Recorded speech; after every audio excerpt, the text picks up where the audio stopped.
नमस्कार मित्रांनो, मुद्द्याचं बोला यूट्यूब चॅनलमध्ये तुमच्या सर्वांचं हार्दिक स्वागत।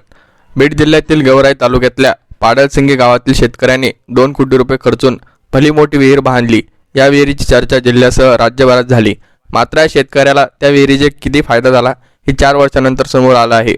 हमी भाव मिळत नसल्याने शेतकऱ्यांचं चांगलंच कंबरड मोडलं, त्यामुळे उत्पन्न सोडाच उलट तोटा झाल्याचं शेतकरी सांगतोय। बीडमधील गेवराई तालुक्यातल्या पाडळसिंगी येथील मारुती बचगुडे शेतकऱ्याने लाखो रुपये खर्चून एक भली मोठी विहीर बांधली। पाडळसिंगीच्या शेतकऱ्यांनी बांधलेल्या भल्या मोठ्या विहिरीची जिल्ह्यासह राज्यभरात चर्चा झाली।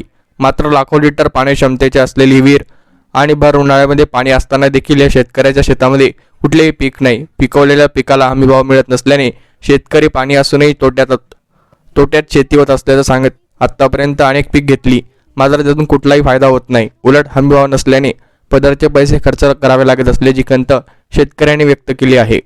महागाई प्रचंड वाढली आहे। पेरणी, लावणी, खत, पाणी, काढणे या सर्वांचा विचार केला तर उत्पन्न सोडा पण पदरचे पैसे खर्च करावे लागतात, त्यामुळे कुठलेही पीक परवडत नाही। आतापर्यंत 3 वर्षांमध्ये 12 ते 15 लाख रुपये इतर व्यवसायातले आणि हात उसने घेऊन खर्च करण्याची वेळ आल्याचं मारुती बचगुडे यांनी सांगितले। बचगुडे यांनी ज्या भागामध्ये ही महाकाय विहीर घेतली त्या ठिकाणी 10 एकरहून अधिक शेती आहे।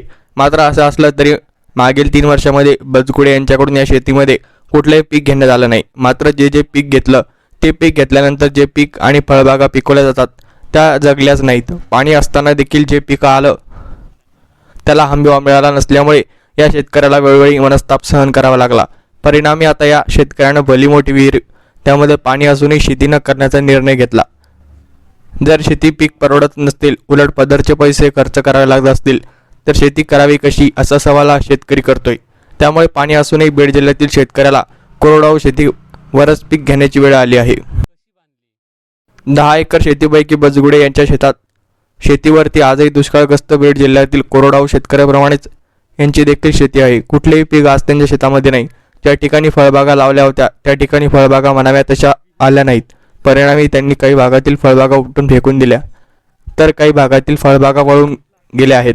तर भली मोठी विहीर झाल्यामुळे ड्रिप, स्प्रिंकलर, रेन पाईप शेती अंतर्गत पाईपलाईन केली, यावर लाखो रुपये खर्च केला। मात्र आता हे सर्व जागेवरच पडून असल्याने चित्र पाहायला मिळते।